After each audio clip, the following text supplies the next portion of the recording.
Egypt this morning and we'll be meeting some of the SEAL team staff members here. So in this video we'll be touring some of the ports and the marinas along the Suez Canal. At the moment I am at Ismailia Yacht Marina, and this is one of the ports in Egypt where super yachts come to pass through.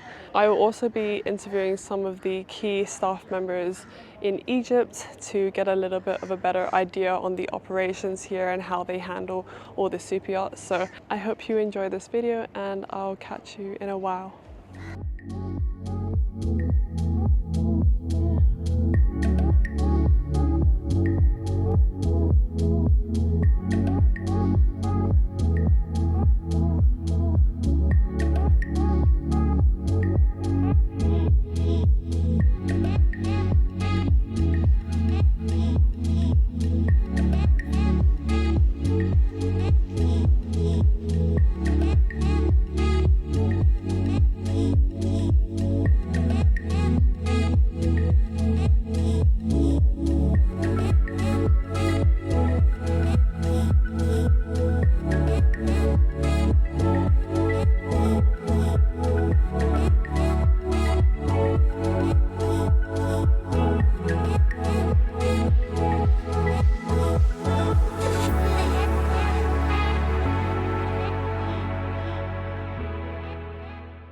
I'm here on a fact-finding mission to try to educate myself on Egypt in general, but also how the Suez Canal works.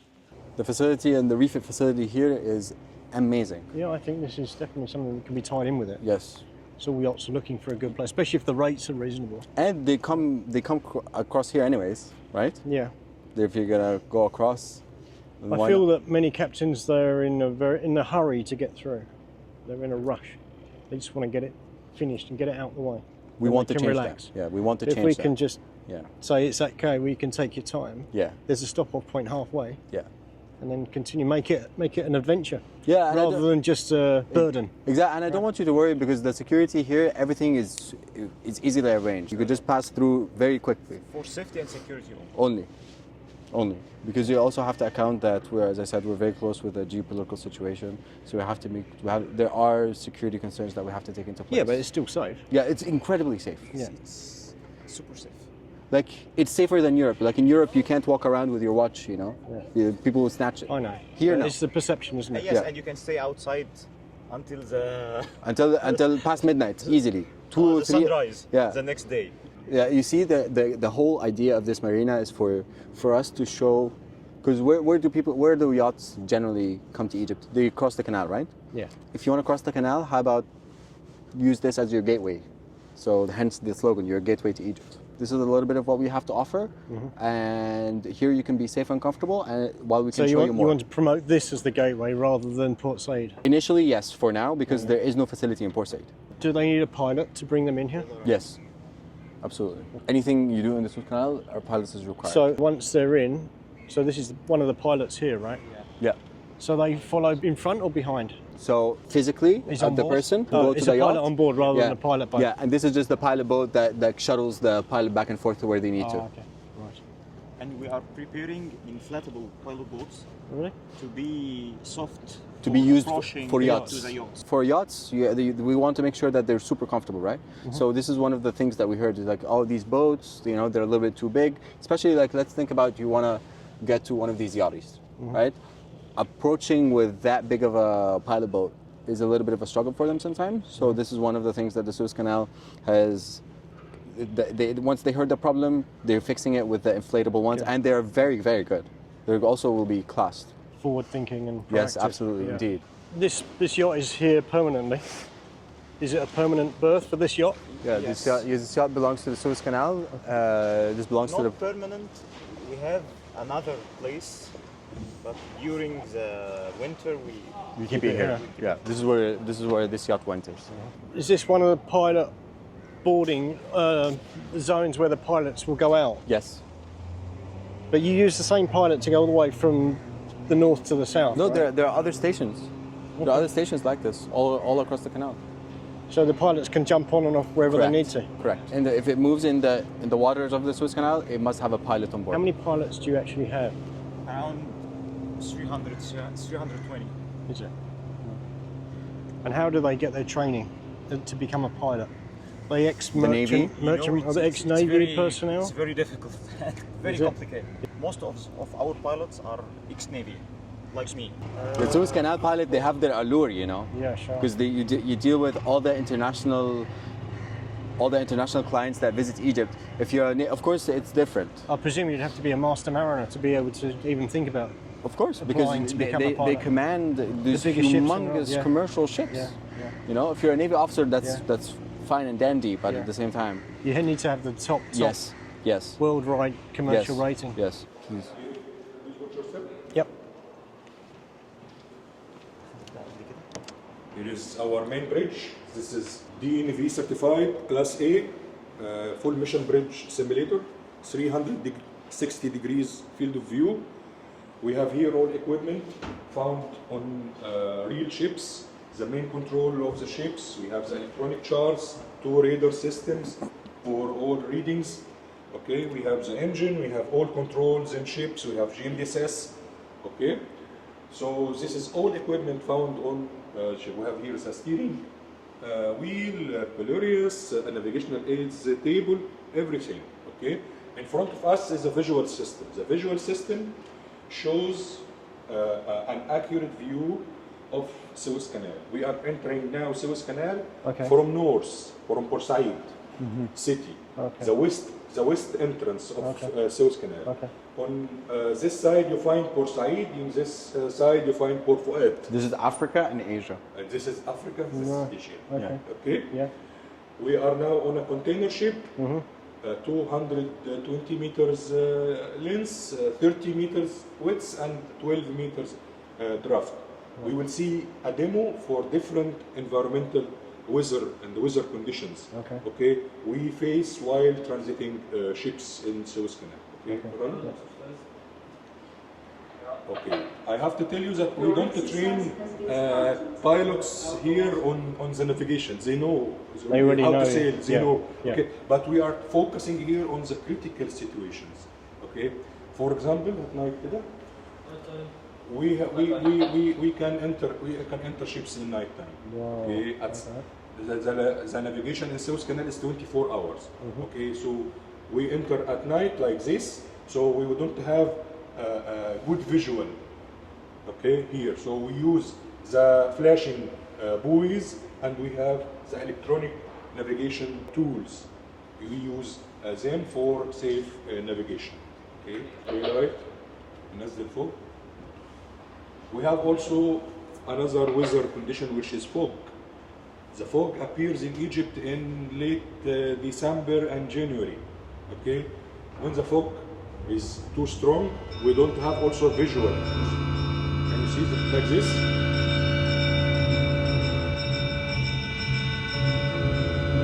But here with fog, we don't have flashing buoys. We depend only on the navigational tools. Sandstorm. We will see another condition, which is a sandstorm. Sandstorm appears in Egypt from March to July, okay? And we have here strong nil visibility. We don't see anything, but also we have strong wind. The strong wind affect on the ship and the tickets from the pass, okay? We train the pilots to bring the ship to keep the heading of the ship. We will go outside in open sea, which is a waiting area for ships, to see what are the different weather conditions we can face outside Suez Canal, okay? So you see? So this simulator has Yeah. No. ما فيش اهو. no. What is this? Oh, okay. Whoa! Illusion in your mind. No way. Yes. Yeah. In Is your it? mind. Yes. Yeah, look. The floor is fixed. Look behind you, it's fixed. This is a Force 10. This is a Force 10. Force 10. This is Force 10 weather. Beaufort scale. No. Our maximum, we can reach here to waves up to 16 meters. Wow. The waiting area. Yes. In Port Said. No. In the simulator. In the simulator. In Egypt, we don't. Yeah, exactly. 16, You don't get 16 meter waves. No way. 4 Yeah. meters. That's the maximum. Yes. But this is just the capability of The simulator. The simulator. Okay. Well, Okay. it's very interesting. So this was a quick. Thank you very much. Thank you Okay. so much. Amazing. Thank you. Amazing technology. Yeah. Most welcome. Cool. Thank you so much. Thank you.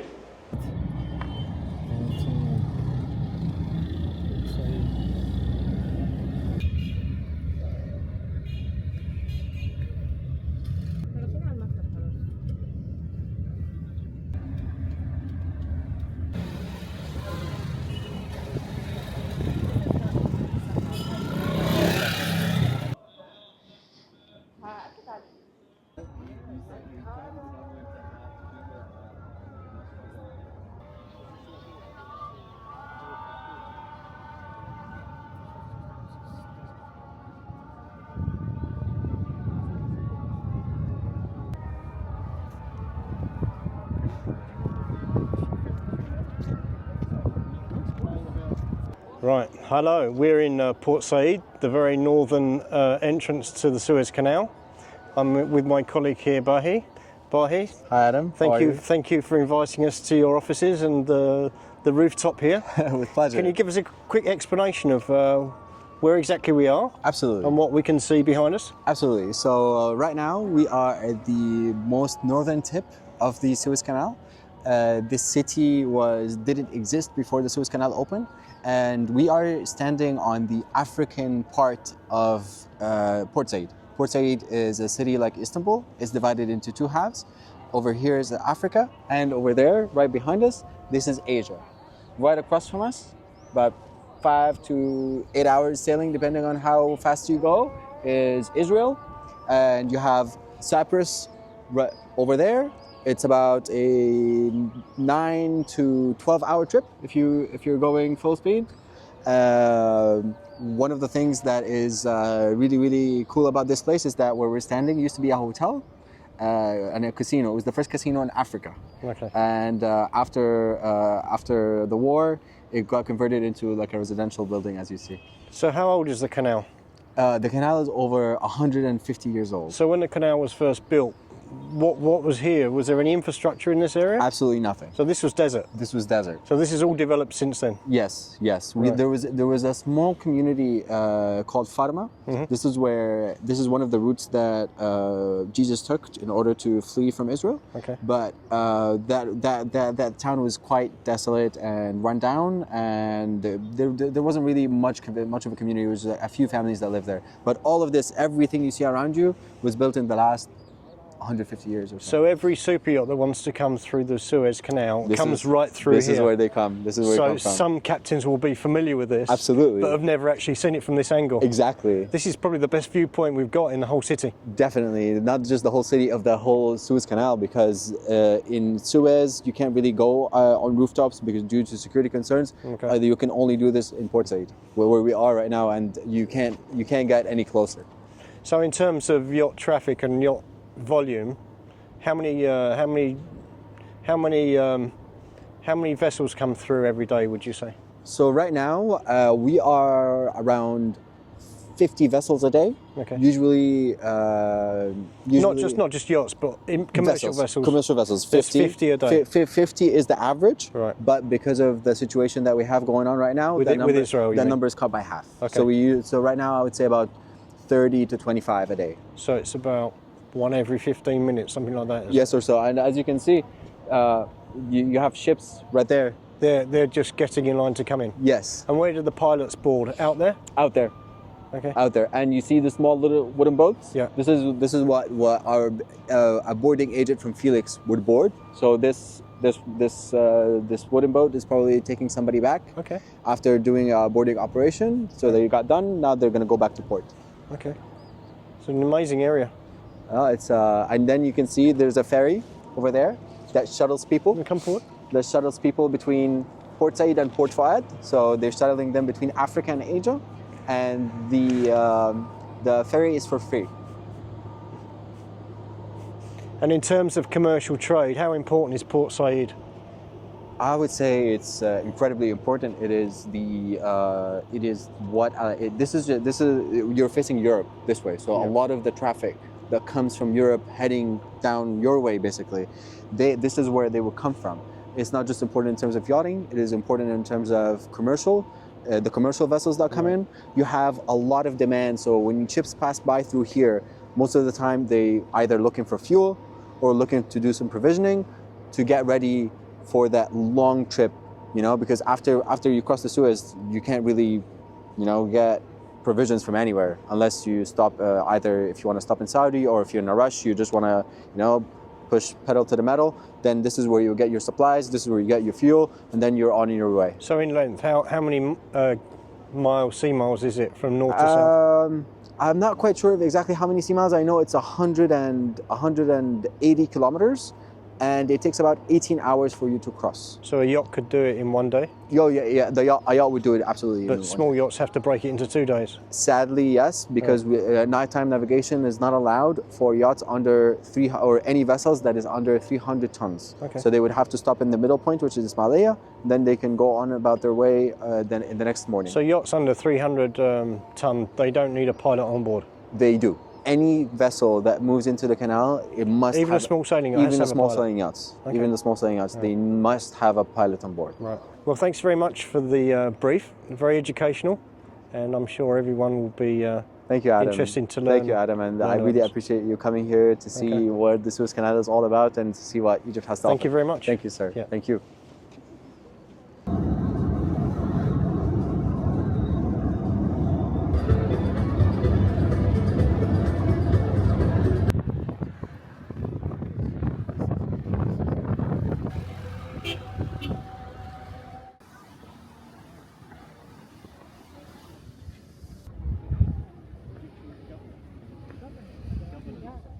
Hi Mo, could you give us a brief background about yourself and how long you have been living in Hurghada?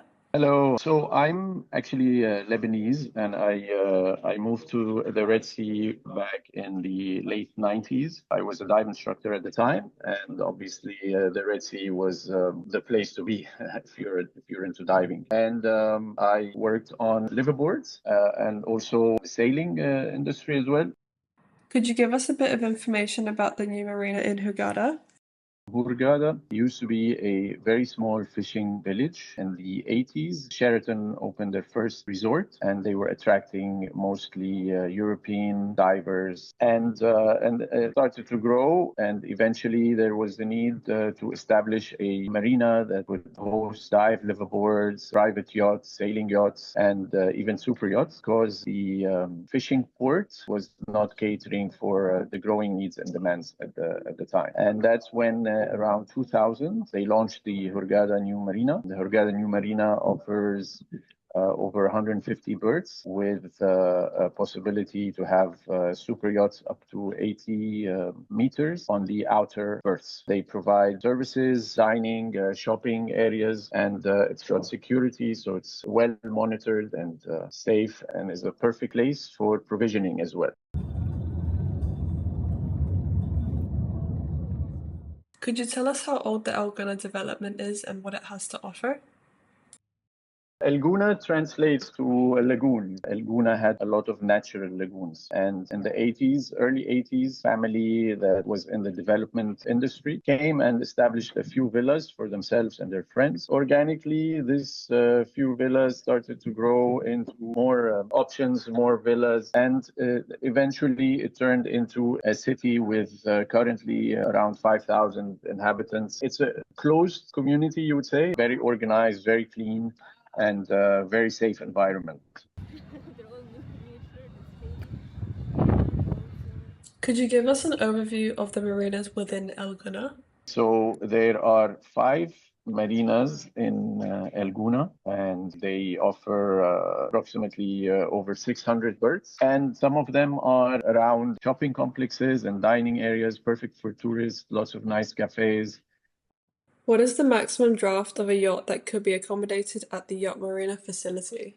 From my knowledge and some previous experience, the possibility to have a 4-meter draft, but also depends on tide as well. We've had 45 plus meter super yachts come into one of the marinas that offers the deepest draft. Also, Gouna offers golf courses, offers five-star resorts. There's a school, there's a hospital, and a lot of activities as well. Desert trips or kite surfing, wakeboarding. As you leave the Suez Canal, the first stop would be El Gouna.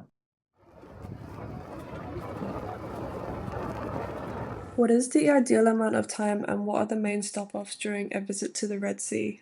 The Red Sea has so much to offer, both on land and out at sea, whether close to shore or out at the further islands. And from our experience, spending at least 2 weeks in the Red Sea would be a good experience. So basically, a week exploring the land sites, potentially spend some days near El Gouna, go towards Luxor for a cultural experience, visiting ancient sites, and then spend a week around coastline, reefs, islands for snorkeling, for swimming with dolphins is a possibility as well. There's a lot of reefs around El Gouna and Hurghada. And then 2 weeks can be sufficient, can explore dive sites like in Sinai, Rais Mohammed National Park, a very famous marine sanctuary, and lots of beautiful marine life there. Also, there's famous world-class shipwrecks as well. So for the dive enthusiasts that come on board. And in case they wanted to go a bit further, an extra week going further south to the Egyptian Red Sea, towards Marsa Alam, towards Brothers Islands. And the further you go south, the more remote the reefs are. I believe 2 to 3 weeks, as we've had with previous super yachts. They come thinking to spend, let's say, a week to 10 days, and they end up spending 3 weeks to a month.